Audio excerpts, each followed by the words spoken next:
Good morning! It is day 2 of the Booktubeathon. I did not film yesterday. Why? Because I spent the day doing my therapy day, which means I was on the bus most of the day, which means I didn't want to film on the bus, which is where I was doing most of my reading. I was listening on audiobook. Sorry, I have my finger in the way. So, yesterday I read Troublemaker, which was fine. I enjoyed it thoroughly, but, like, I didn't love it. I thought it was really interesting, and it definitely had a lot of interesting facts in it, that made me stop and think.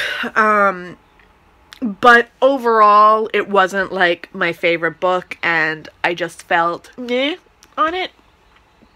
A lot of people really swear by it as a Scientology book, and I definitely think that it had a lot of information on Scientology, which was great and really interesting to me, but it wasn't my favorite thing. So, there's been a change in my TBR because there's a book that I really want to read.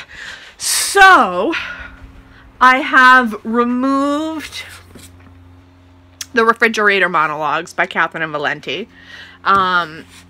It's not that I don't want to read it, it's just I want to read this more. So this is going to be my Beautiful Spine one, which is really pretty because it's hot pink. And this is what I'm going to read today. So I'm going to grab a cup of coffee and I'm going to sit down and start reading. Let me just say something though. I am slightly perturbed. Why am I perturbed? Well, the gentleman I was seeing, we ended things. I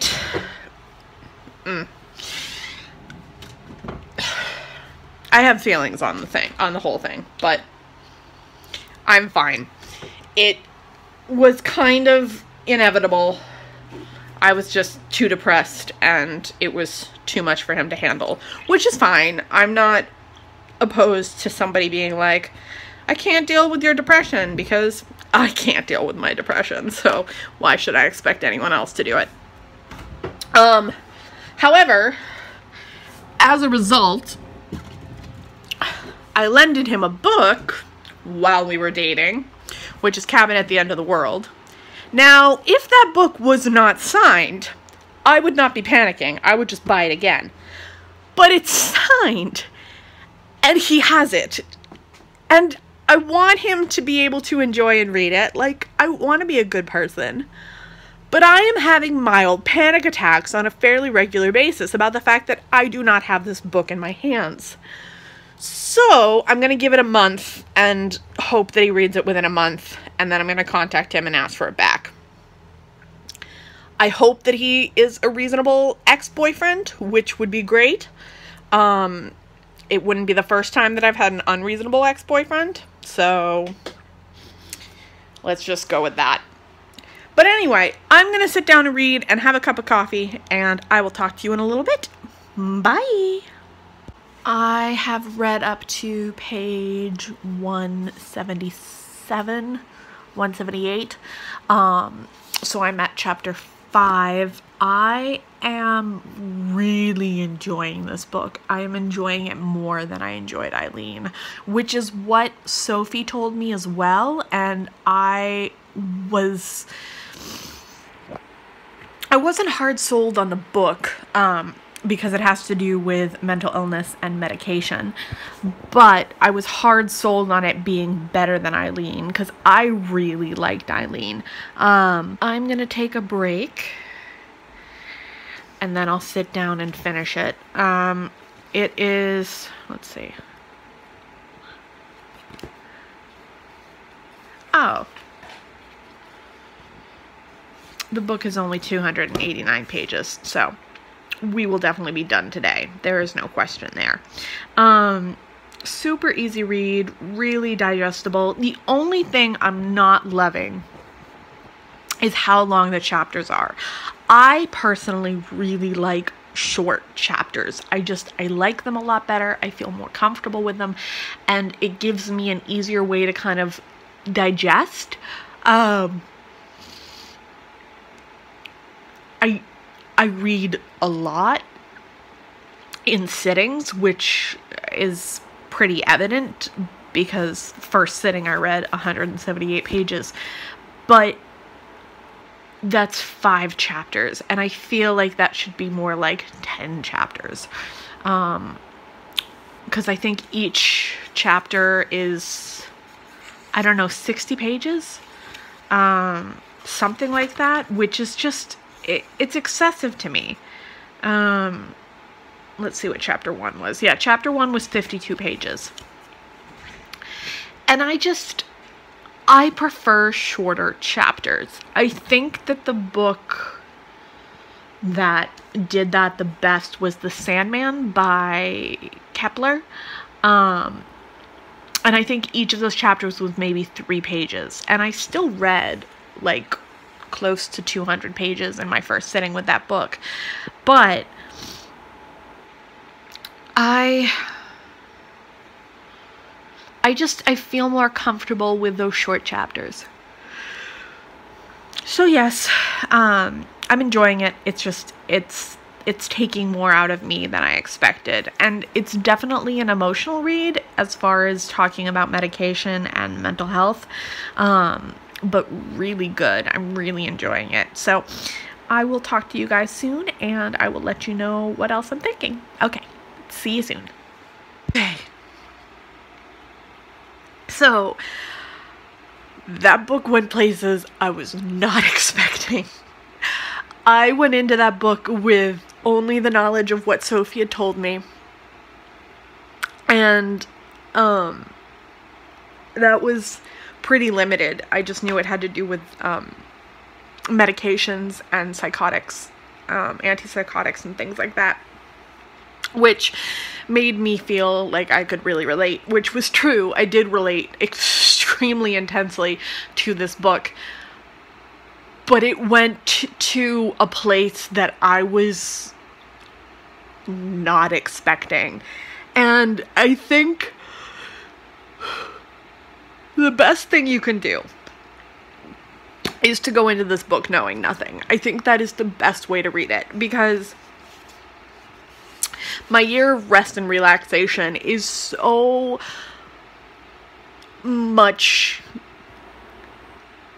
an inevitable study of life and the experience of life that it's insane. And it goes to a place that I was not expecting. It takes a leap of faith in humanity and the existence of life experiences and the experience of one traumatic event that really affected everyone. It does mention a very historical event that occurred in American history recently, and I'm sorry, I was crying. I was crying because it touched upon something really, really deep and meaningful, and it touched upon the feeling of emptiness that you receive with depression. It was really what I needed to read, and I think it may have just passed Almost Love in my favorite book of the year so far. I think it did.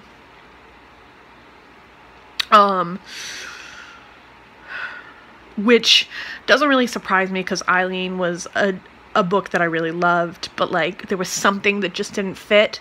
But this time it was on point, and wow.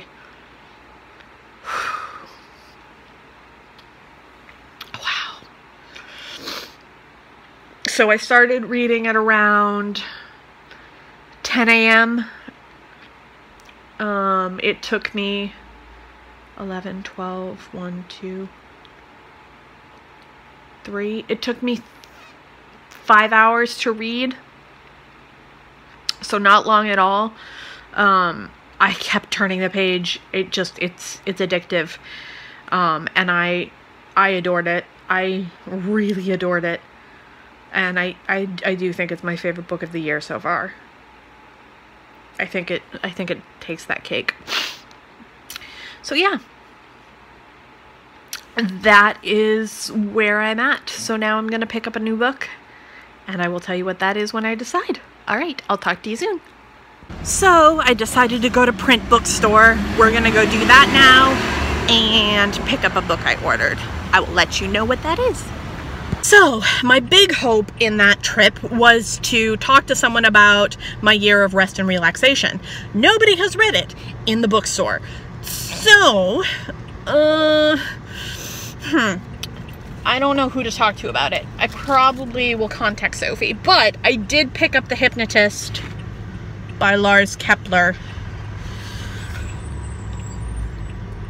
This one is another one written by Lars Kepler, who wrote The Sandman, which I really enjoyed, and I plan to read that series. It's gonna be gruesome, but I really liked it, so I'm hoping that it all kind of works the same way. But now I have to drive home. I feel a little depleted because I really wanted to talk about that book, but I don't have anyone to talk about it with. I might have to peruse the internet. But yeah, I will talk to you guys soon. Bye. Hey everybody.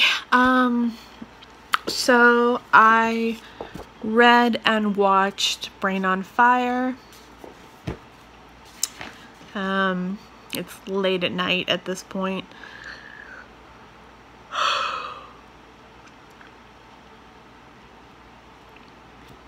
I should be sleeping.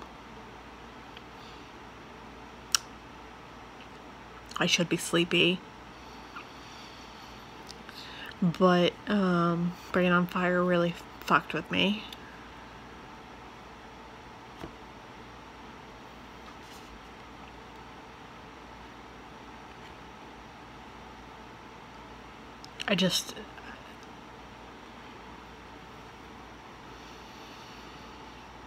It left me really frustrated, you know?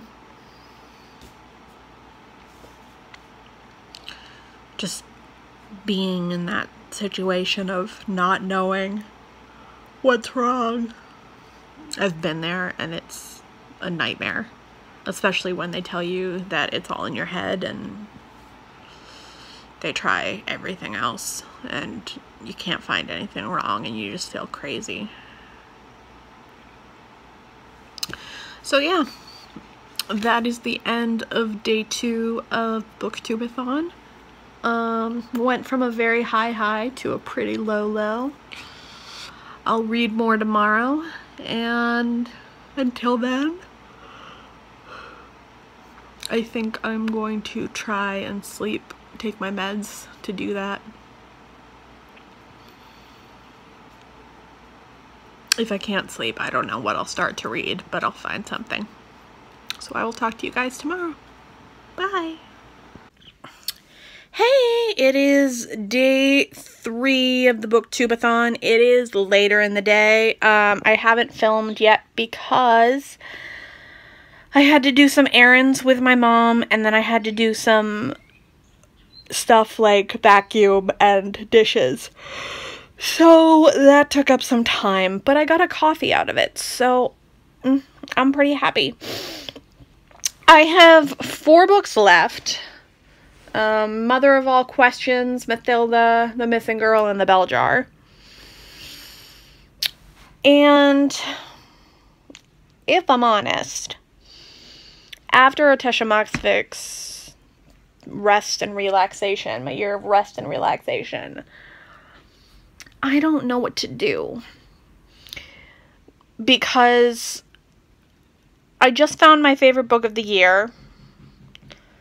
So I think my only option, and then I read Brain on Fire, and that just like made me super anxious and overwhelmed. If you're nervous about things that could go wrong that you have no control over, Brain on Fire is not for you. It is scary AF. So,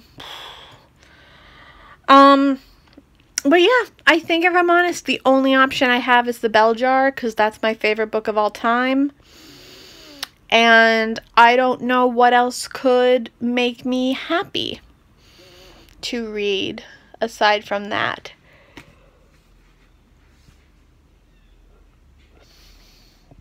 And I read it in a day last year, so I think I can read it in a day today. But yeah, I think that's where I'm at. The other three just don't look as appealing because I feel like nothing can compare to my year of rest and relaxation, which I am not in the mood for a book hangover right now. I can't get a book hangover right now. I'm busy.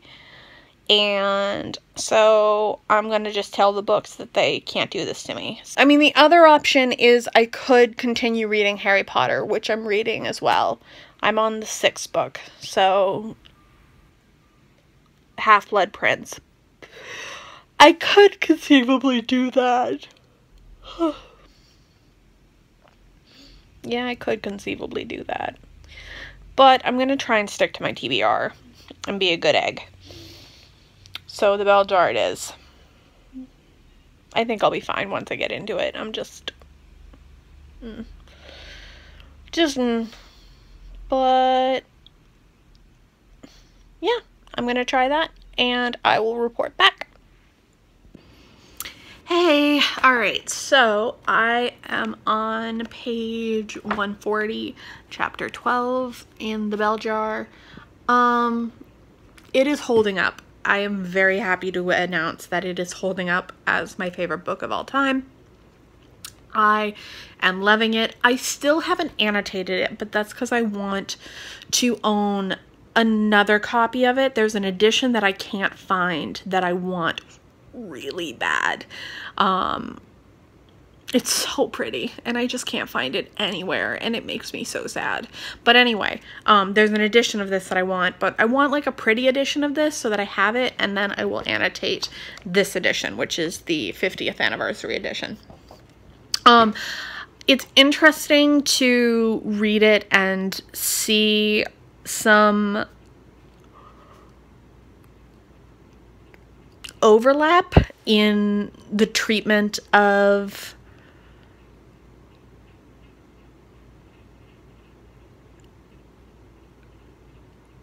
mental health from my year of rest and relaxation.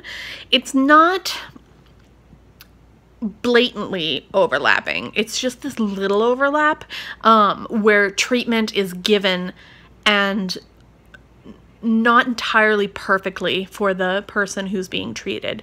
It's really interesting, and I think that there is an element of distrust amongst a lot of people with mental health professionals. And I got lucky. I found my therapist and I trust him fully, and he has helped me immensely, and I see him weekly and everything works. And my nurse practitioner I really like as well, but I didn't always like my nurse practitioner. I didn't trust her for a while, but my therapist did trust her, so I trusted that he trusted her.